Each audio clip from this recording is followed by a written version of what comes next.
Bag, I want the bag. Work my way from a garden to a track.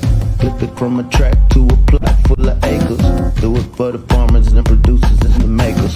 What we even here for? Occasionally I ask it. I know it's more than struggling, anticipating the casket. Reap what we sow, trying to fill up my basket. Life's a plantation, I self-law and master. Over the plot I've been granted on this planet. Now it's slanted, cause the chosen been supplanted. But if you overstand it, it was spoken. Fractured, but we ain't broken. Even though some would rather play the role of token, we growing. Black through the essence of our presence. We carry the blood of gods, we carry the mind of peasants. Rich black gardens, future look more like Eden. Multiply seeds like the seed banks in Sweden. Rep my planners on plan according to season. B1 code, switching it up is treason. Black power, family what we eat. Either we get fed or we feed. B1AG. Welcome black to the B1AG Daily Bread Podcast. I'm John Henry Harris, and we also have Farmer Brian DMC. Today, we're going to talk about organic produce. We know that's a hot word, trendy word.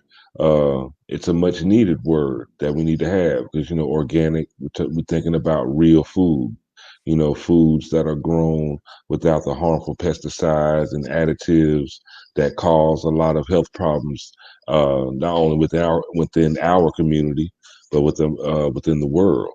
It's really dangerous stuff that they use on a lot of these foods. And, organic food prices, you end up paying a premium, but they're also being more sought after because of the idea that you're getting food that has no pesticides. However,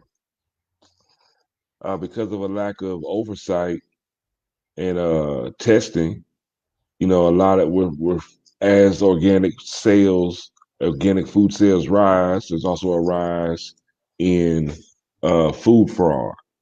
And that's what we're going to talk about today, food fraud. Food fraud is on the rise. We're going to have a real talk about organic. Now, here at B1AG, we do encourage organic farming, eating organic produce, but we also want to give you some more insight so you can see, just to give you some more insight to what you know what to look for. And there's a big case in particular, which ended up being what they're calling the largest grain fraud scheme in history.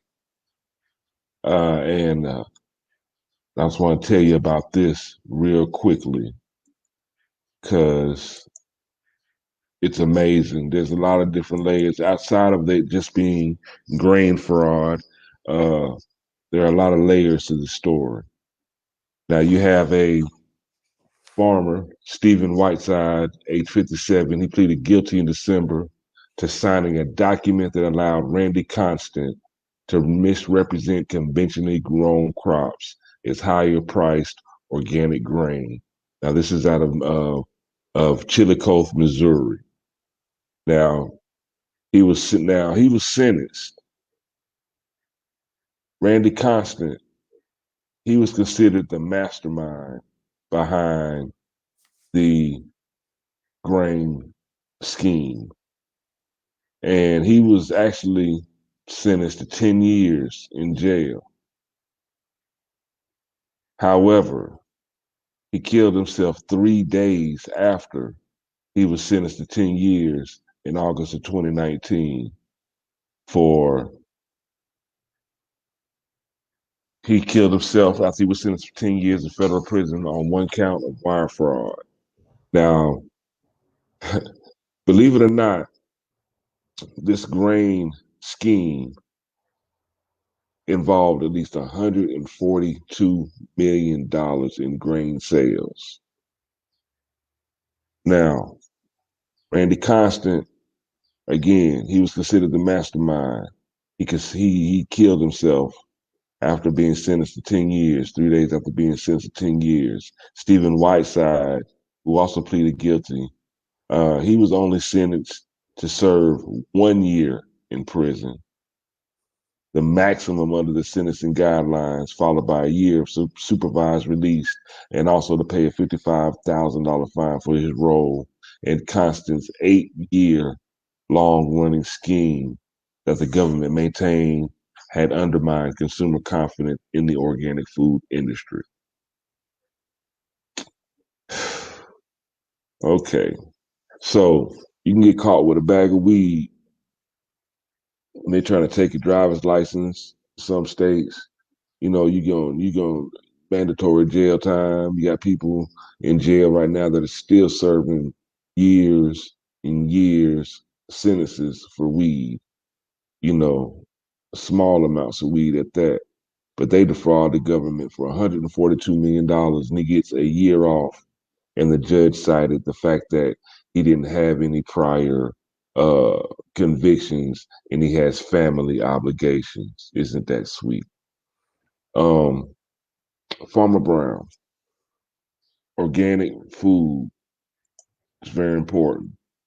Let's dive deeper into this subject because, food fraud is on the rise, and we do need to have a real talk about this organic food.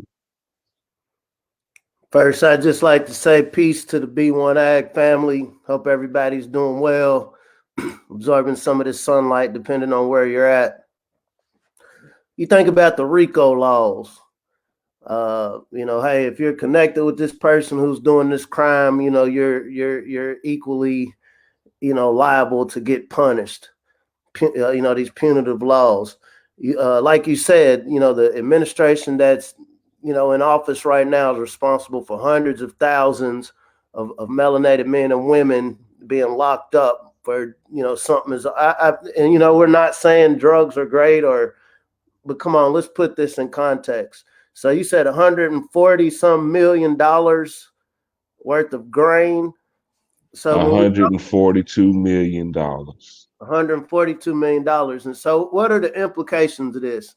And so you catch this random person, happen to be riding, had a bad day at work, going through the stresses of being melanated in what we call North America, and I'm blowing a blunt. Or, I can't get a job, and so I'm selling some corn. And I'm going to get at least 5 years gone away from my family. What'd you say? He had family issues? I'm taking away from my obligation to my family because I'm smoking corn just to ease the stress. I'm not driving recklessly or anything, and you can be gone 5 years. $140 million worth of grain. So what is grain? Because this is an agricultural show. This is your cornflakes and cereals. This is your cream of wheat. This is your beer. So saying that to say, this is one of those tinfoil moments where you can't have this conversation without really connecting dots. We're going to go back to kindergarten today and just connect dots. But I really want the B1 family to understand the implications that this has on our community. We have a few other numbers. Here at B1AG, we don't like to, just deal in conjecture more so than the numbers of how it seems like an issue that's affecting another community absolutely affects us. Because organic means, no chemicals, minimal inputs meaning, different herbicides, pesticides to produce the produce that you get at the grocery store. When you're talking about grain, a lot of us aren't just going to the store getting stalks of barley and wheat. We're getting this through value-added products. Like I said, being in your cereal, sometimes it's the filler.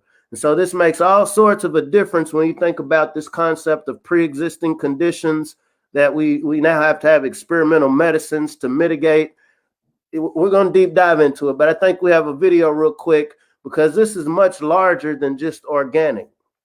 Organic does cost more when you go to a grocery store.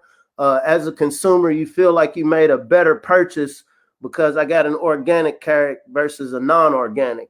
But this rabbit hole goes so much deeper. In this case, I don't know too many people that ever discussed this case.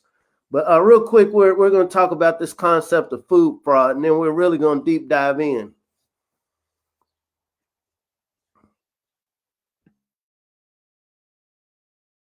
We're taking action to shine a light on food fraud tonight. ABC 15's Joe Bartels has some simple things we can do right now to take control over what we're putting on our table. Steve and Katie, most of us can really relate to this. Substituting one ingredient for another can be really dangerous, especially for someone with a food allergy. Plus, don't you want to know if you're really getting what you're paying for? Just some of the big reasons why what you are about to see really matters. Food fraud. It's a global problem, a $49 billion a year business by some estimates, aimed mainly at ripping you off. It's difficult sometimes for the average person to detect food fraud because it's intentionally done to not be detected. Karen Everstein is a scientific liaison with the United States Pharmacopeal Convention. Welcome to USP's Food Fraud Database, a global watchdog group trying to keep tabs on food supplies and keeping you in the know on what you're really eating and feeding to your family. So certainly for people with food allergies, that is a big concern because they need to know what is in the food to know if it's safe for them to eat. So how are we getting duped? The Grocery Manufacturers Association says unexpected ingredients are flying under the radar. Some of the more heinous issues, wood pulp and shredded Parmesan cheese, altered baby formula, even things like expensive pomegranate juice cut with standard grape juice are common examples. But you are in control if you really study the food labels at the grocery store, or you know what to ask about at the restaurant, and you can make some choices. Buy from companies that you trust. Certainly there's a lot of food companies out there that have publicly made quality part of their corporate values, and that's a good thing. Everstein says big name grocers are a safe bet when it comes to combating food fraud. But when in doubt, ask questions. Reputable businesses should know where their food items are coming from. If possible, buy locally sourced items like honey from a beekeeper. And if a price is too good to be true, it probably is. Bottom line, a lot of the time, the answers might be right in front of you. Some companies bank on the fact that you may not read the fine print, so it's very important to read all of the food labeling and packaging to find the solutions right there in front of you. Reporting in Phoenix, Joe Bartels, ABC 15, Arizona. Yeah, and also if you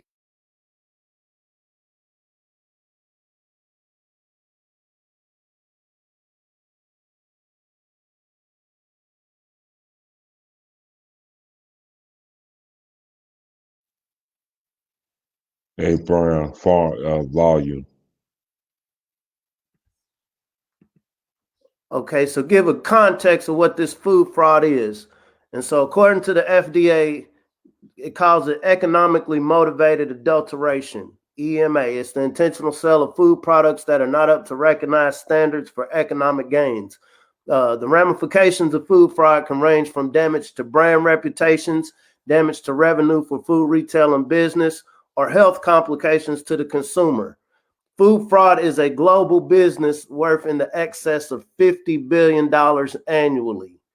By 2017, 4 sets of data have been compiled and meta-analyzed, with results revealing the most frequent global food fraud incidents occur with fish and seafood, dairy products, meat products, alcoholic beverages, oils and fats, olive oil, milk, honey, orange juice.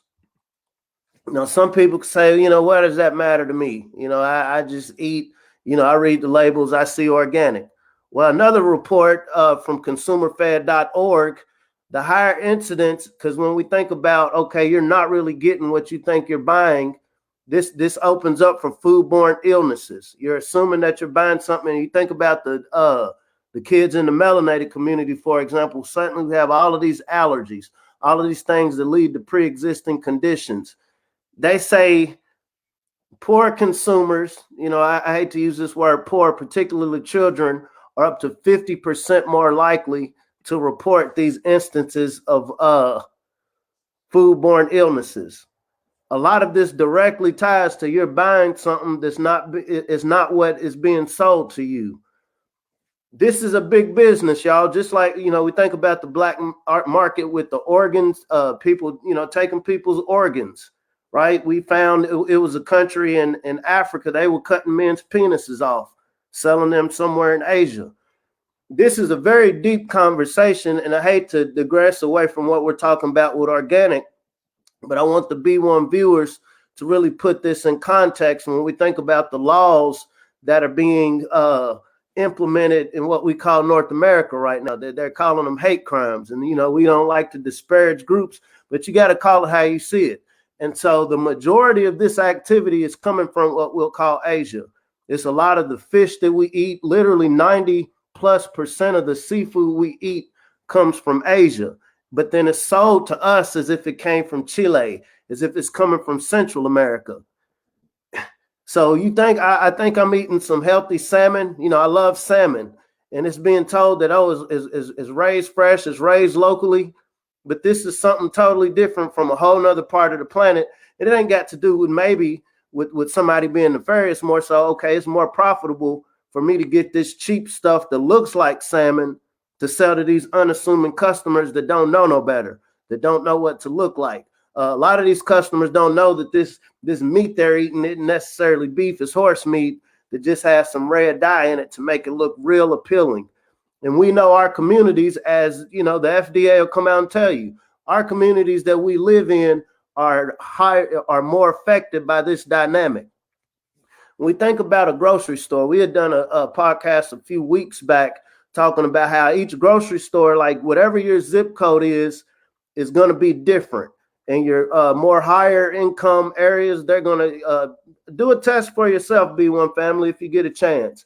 Go to grocery stores on the so-called prominent or economically enriched part of town, and it's going to look very different. The food there is going to be different. The quality of food you get, it literally has different grades. And so this does, when we think, well, what does this have to do with me? You think about, we try to look at an economically feasible approach of, okay, how do I make good food purchases? Okay, right now I don't have much money, and so I just got to get what's available. But what happens is 10 years down the road, 20 years down the road, as you get older, it creates pre-existing conditions that inevitably will warrant higher medical bills.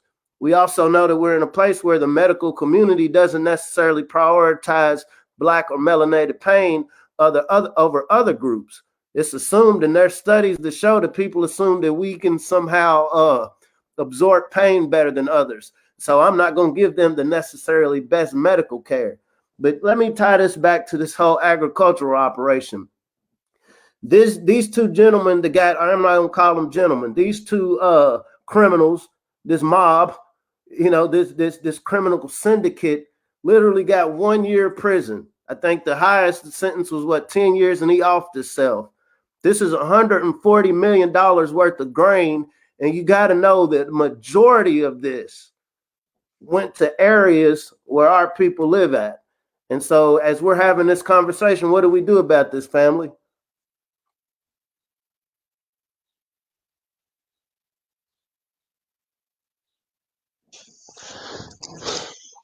What's really bad about this is they claim to have organic grain.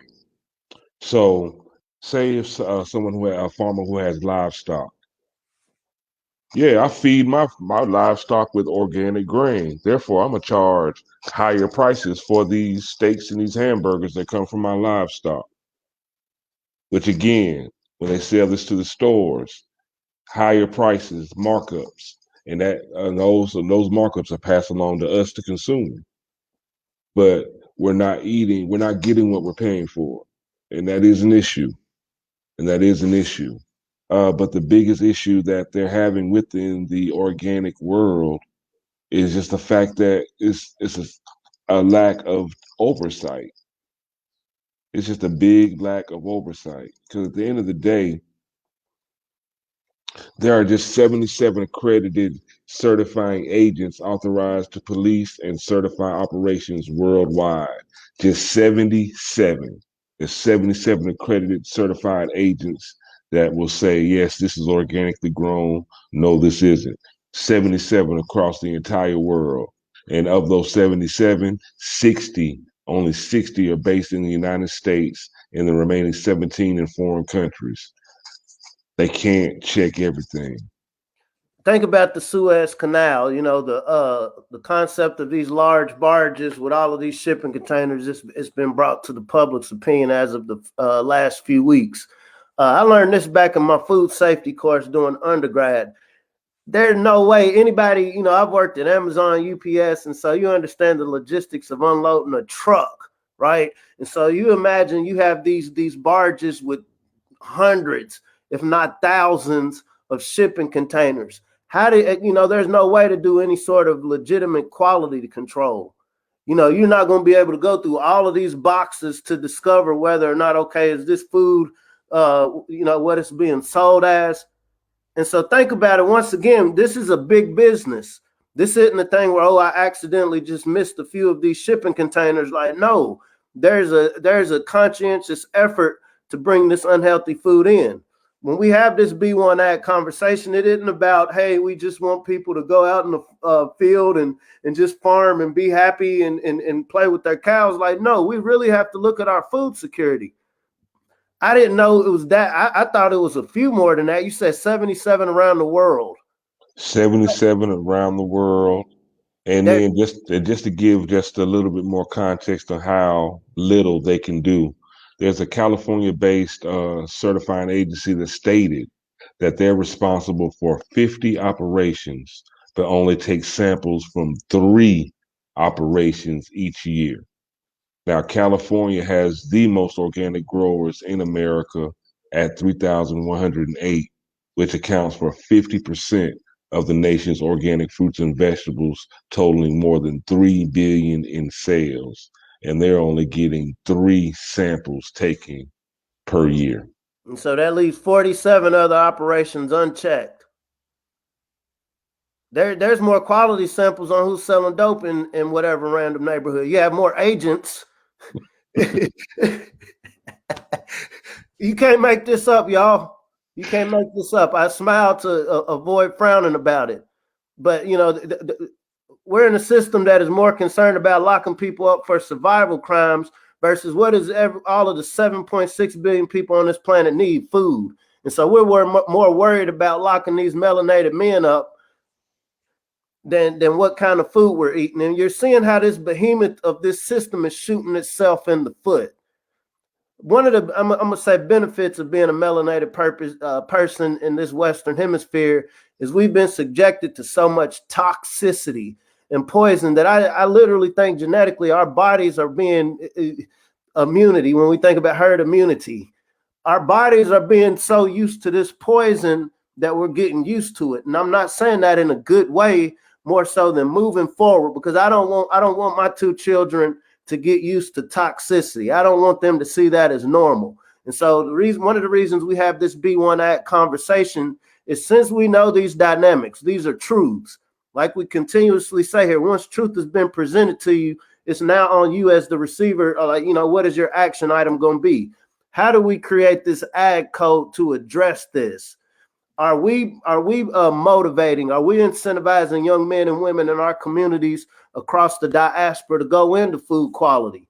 You don't have to have a degree per se to go into food quality. I mean, there's a lot that you can learn taking the collegiate or academic approach. And then there's also just the concept of training. On a communal level, are we training certain people to know when we go into these corner stores, when we go into grocery stores? Do we know to go to the manager like, hey, we're not content with this food that's being sold to us. We need you to, because, with these barcodes, the elder Nilly Fuller was talking about the effectiveness of barcodes. That's technology. Hey, we need to track this. Where did this tomato that I just bought come from? Where did this salmon? Where did this fish? Where did this chicken that I just bought come from? We're not asking those questions. We're asking people in DC that will rather host rappers and everything else, but the melanated people who care, that's who they're holding counsel with. And so do we wait until they start prioritizing conscientious melanated people having these conversations to start having the right questions for the places where we're directly purchasing food?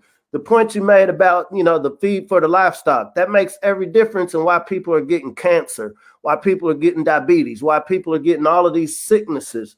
Because, and even the farmer, you can't really put it on the farmer because, okay, I just went to this distributor, I just went to this wholesaler, and he said that this was organic feed. And as a farmer, it's all going to look the same. And as a consumer, if you don't know what to look for with organic, it's all going to look the same. And so it becomes one of those. Now, this case we were talking about today, these farmers were well aware of what they were doing. Like you said, this is a crime mob syndicate. This is a real agricultural crime mob syndicate. They knew what they were doing. These were conscious decisions. They planned on it. They took the proceeds and even started more farms. You know, they grew their operation. You know, this was like a real deal. This is a real deal operation going over for 8 years. 8 years. Think about how many black farmers, you know, I'm just because we know 48%, since we're talking about feed, we know 48% of the black farmers in what we call North America make their money off livestock. You know, obviously, okay, I'm not getting these subsidies from the government. You know, I got people, you know, constantly encroaching on my space. And so I'm going to look for a deal when it comes to my feed. Because if I'm not able to feed my livestock, then guess what I'm not going to be able to do in the market? I'm not going to be able to compete. And so the concept of keeping up with the Joneses, it isn't because of it isn't to look good. It's like, oh, hey, I need my Angus to be good and fattened, just like my competition. And so and I just came across these people to say, yeah, I got this organic feed from where was this farmer, in Iowa or Missouri? It was one of those states. You're gonna assume like, hey, this is what they're buying, so this is what I need to buy to be competitive. It's not being nefarious.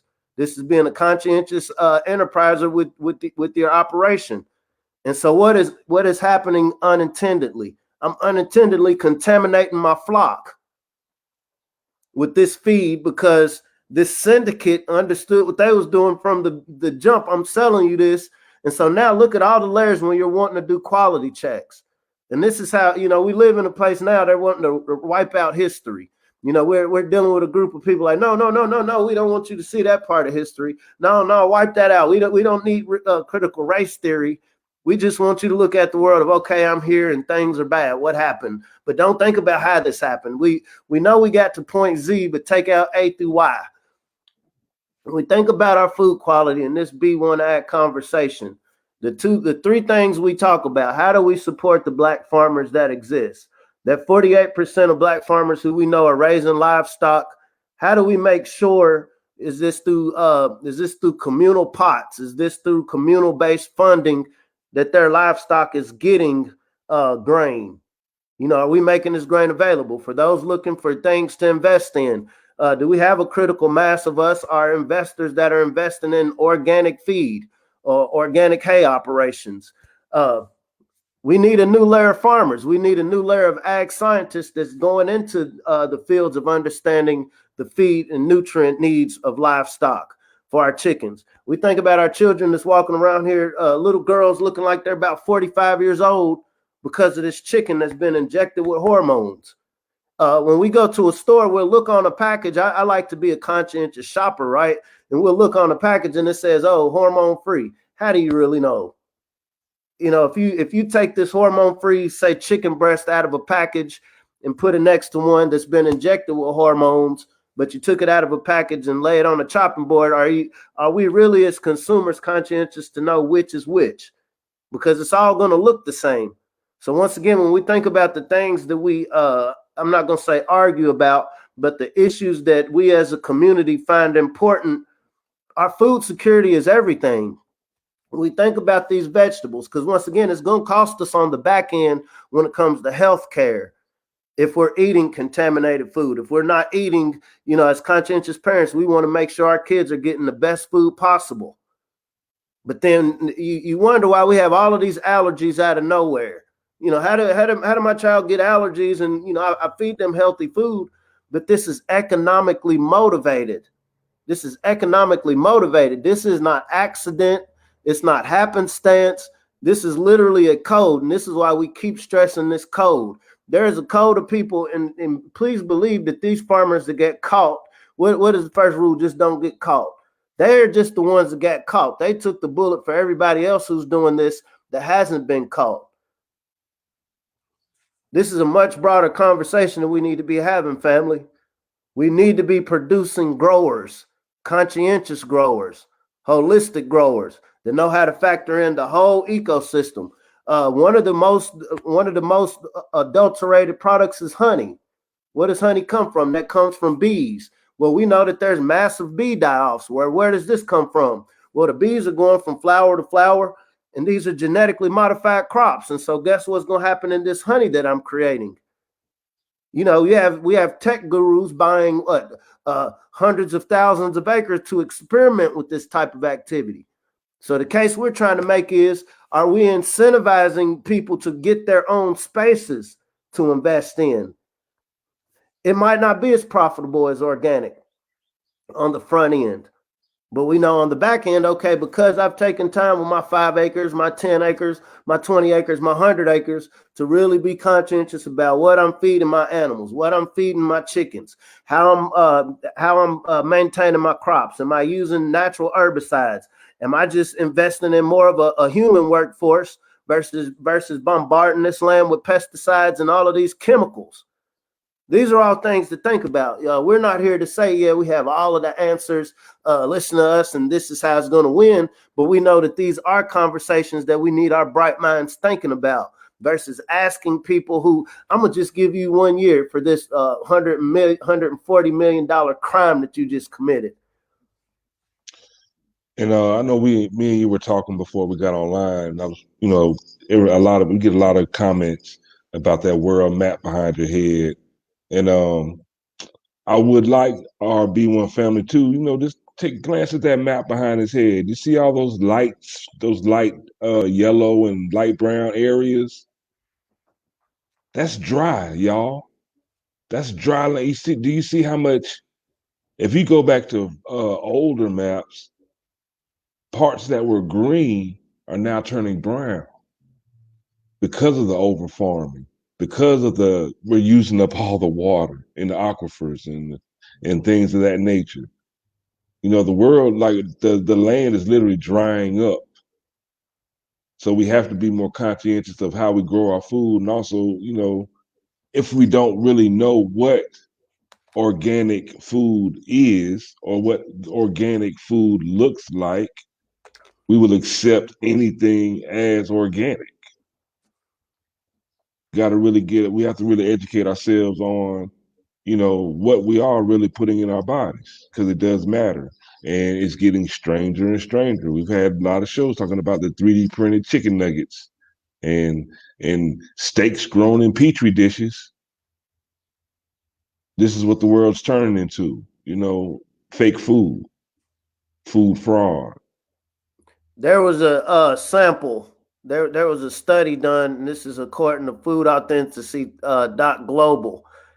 Basically, so just to 30% of samples, and this was seafood from Asia, 30% of the seafood that came here that was sold as organic was not organic. This is just seafood, 30%. Meaning if I had 100 fish that came over the ocean in one of these shipping containers, only 30 of them weren't what you thought you bought. This is a sample that was actually tested. And so if you factor in the thousands, the tens of thousands, the hundreds of thousands of shipping containers that come over to what we call the West North America, that get distributed to our neighborhoods, our zip codes. Because when this word code keeps popping up, because if we're not coming with a code of our own that we created, not letting other groups tell us, hey, this is what your food code should be, and get your food from over here. As long as you're doing that, you're making yourself subject to somebody who we see, I will lie to you about what I'm feeding you. Are we going to make this as important of a topic in our community as trying to get social justice? Because we can't eat social justice. You can't put social justice on paper. I can't put quality control on social justice. The news will have us, fighting, right now. I think it's very, I'm not going to say problematic. We have a lot of contention going on just within the online community. Obviously, what goes on online manifests in the real world with real people. And we're missing all of these grand opportunities to focus our attention on things that we can do something about. We can do something about our food security now. How do we do it? Because there are still people who have land. We still do have those of us in the community that have a little something to invest in something. We do still have the freedom to do cooperative economics. Many of us have vehicles. Many of us know people in our families that drive trucks, understand this concept of shipping, distribution. Many of us have properties where you can retrofit into storage facilities, processing facilities. Everything we eat, guess what, y'all? It grows on this land, or it can, but it's expedient for me to just go to a store. For this store to be profitable, guess what they're going to do? I'm going to get whatever this is I'm selling to my consumers from the cheapest place I can get it from. Where is that cheapest place? It's over the ocean. That will sell you anything. Connect the dots, people. And then while they shipping in all this crazy fake food and fraudulent food, a lot of our best produce and our best foods are being shipped elsewhere, which is even crazy. The fact that I live down in South Florida, grew up in South Georgia, grew up in North Florida, things like that, Texas, around water and beaches. 90% of our food comes from China, and I'm looking at, I'm down here, like down in Jacksonville, Florida, and I see how much shrimp they pull out of the water every day and how much, fish they pull out of the water every day. And I'm like, but we get all our food from way over yonder. It doesn't even make sense. Like, it doesn't make sense, but that's the food chain, the way they have it linked up now, the global food chain. That's why it's important that we do strengthen our local food networks. We have to make our local food system stronger ourselves, for us, because they're shipping our best foods elsewhere and giving us what's left. And believe it or not, family, it's not illegal. Nobody will come lynch you. Nobody will come hang you. One of the greatest acts of war, if they say business is war, is producing for ourselves. Got to get it together. I don't want to, because I can already, I don't want no 3D printed shrimp. You know what I'm saying? I don't want no 3D printed nothing. I just want to eat real food the way I'm used to eating. I was talking to a sister the other day, peace to Sister Sherry, if you're watching, and she was working with a group of students, melanated students, and she was talking to them about the 3D printed chicken, and chicken nuggets. She's like, she asked them, how do y'all feel about 3D printed chicken nuggets? And they were cool.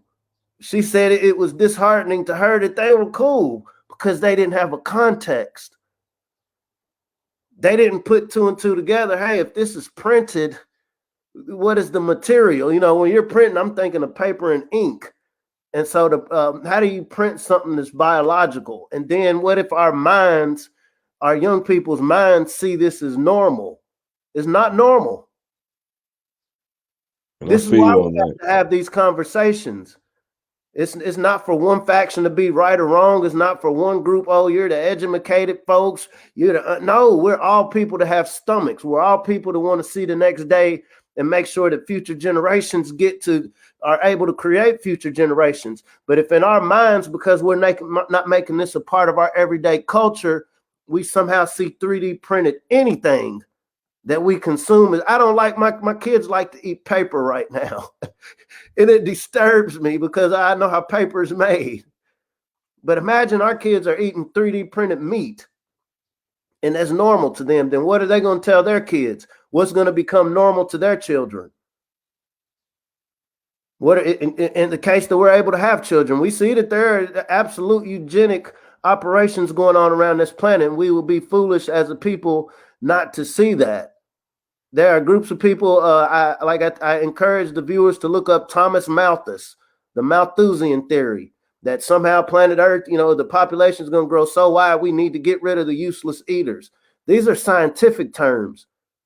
10 times out of 10, the scientific term useless eaters is referred to the melanated family. And so if I see you as a useless eater in this herd of humanity and what we call the West and around the world, do you think I'm going to just actively be feeding this useless eater herd the best food? Absolutely not. But because many of us are so focused on these social one-dimensional issues. We're not looking at this six-dimensional chess game that's going on where we're buying our bondage. We're paying for eugenics. We're literally paying for it. We're paying for our destruction, family. And this is not conspiracy theory. This is just a well thought out code. And so what are we doing as a community to create a counter code?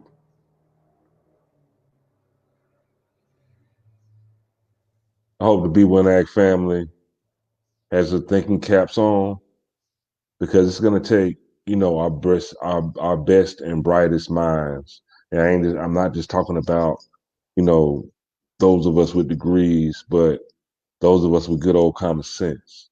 Because apparently common sense isn't as common as it should be or once was. So we need our good thinkers, man. Like, how can we really localize our food systems? How could we create our own food economies? How can we make sure that we always have the opportunity to eat real food, and not just real food, but the best foods? You know, I like to joke around. I like to drink the finest nectars of the earth. You know what I'm saying? That's how your boy John Henry, when I'm really in my food swag, I sip of the finest nectars and eat of the freshest fruits of the bounty of the earth. You know what I'm saying? But that's how we need to treat ourselves. We talk about call ourselves kings and queens. We need to feed ourselves and to have a strong kingdom. You know what I'm saying? To make sure that we all can grow as far as we can grow. Make sure, the purer the seeds, the deeper the roots, the broader the leaves. It's all connected, y'all. It's all connected. Farmer Brown, do you have any last words as we get ready to get out of here about this fraudulent food? And also, just before look at that word now, economically motivated adulteration.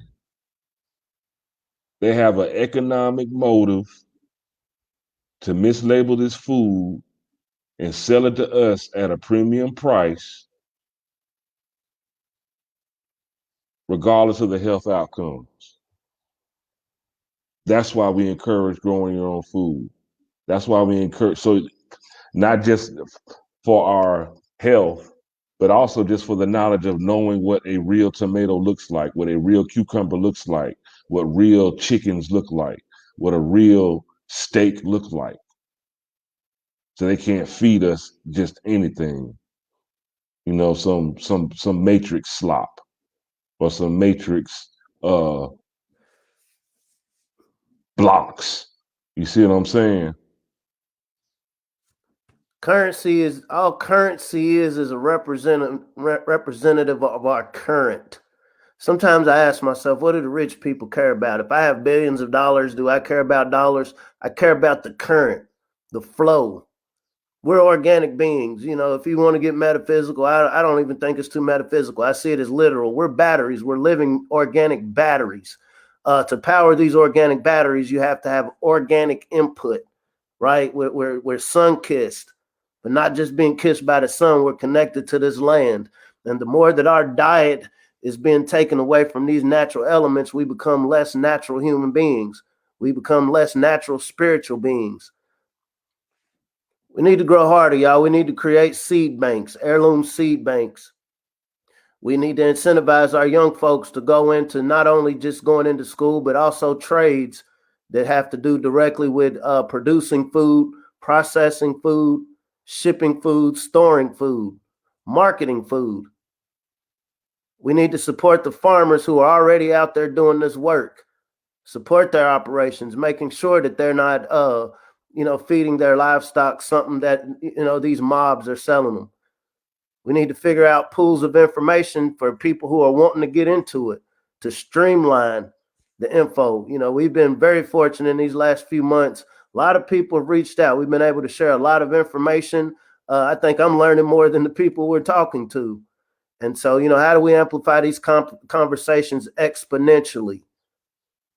I tend to believe, and not believe, but understand we are in our finest hour. I didn't say we're in our prettiest hour. I didn't say we're in our most beautiful, but we are in our finest. We're in that stage where the coal is being crushed through pressure into diamonds. And we're in this weird world. We're in this weird matrix where we can control what the carat of these diamonds is going to be. Are we going to feed ourselves the best foods? I think you put it best. We call ourselves kings and queens. We need to feed ourselves as such. And you can't be a king eating off of somebody else's platter. What is the energy? What is the current that we're putting into feeding ourselves? People, let's get Black to the Garden. Sign up for Black to the Garden 101 at healthyblackfood.com. Learn how to grow your own food. Hey, we have a very entertaining, insightful, interactive, great program to teach you how to grow your own food. Use the promo code podcast, get 30% off. Let's get started yesterday. Also, if you would like to talk to us, reach out to us, show us pictures of your grow operation, just you and your family out there in your garden. Send us your questions or pictures to b1aghiphop@gmail.com. We will answer you. Just let us know. And also make sure you like, share, and subscribe. Whether that's at theblackbosschannel.com. We go live through Boss Sports on Facebook. That's brothersonsports.com. And they share our content across other platforms, like flynubianqueen.com, yourblackworld.com. Really, let's make this B1AG conversation a part of your daily intake. This is daily bread. Let's go ahead and make sure you get this bread every day. Educate yourself on your food, and let us all make better food choices, safer food choices for us and our families. And that's real. And we have one of our viewers, Christy Butts. If you are truly one with the earth, you can feel each part of your connection to it: earth, air, fire, and water, and natural metal. And that also you will be able to feel the difference in yourself when you eat real food that is from this earth.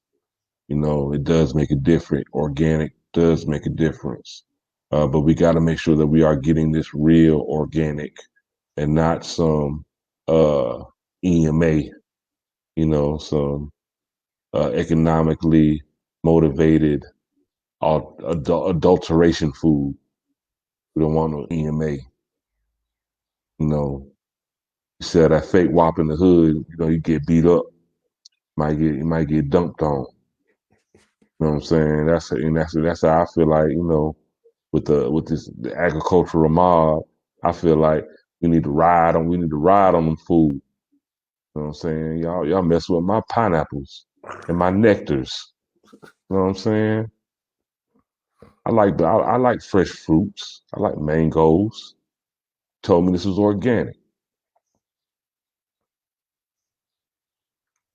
Can't let them get away with it. Let's not let them get away with it. Let's be smarter than that. Not buy that stuff. Let's grow it. So, Farmer Brown, if they really want to know how not to buy economically motivated, adulterated foods and 3D printed chicken nuggets and steaks grown in petri dishes, and make sure that they do drink the finest nectars and eat the freshest of fruits, what do they need to do, Brown? What do the people need to do? Well, I'm still learning, but if they want to learn how to know something, if they really, really, really want to know something, best thing I know is to learn how to grow something. There it is. B1AG family, thank you for checking in another episode of the Daily Bread podcast. B1AG, John Henry Harris, Farm Brown EMC. Let's get organic for real. Peace out.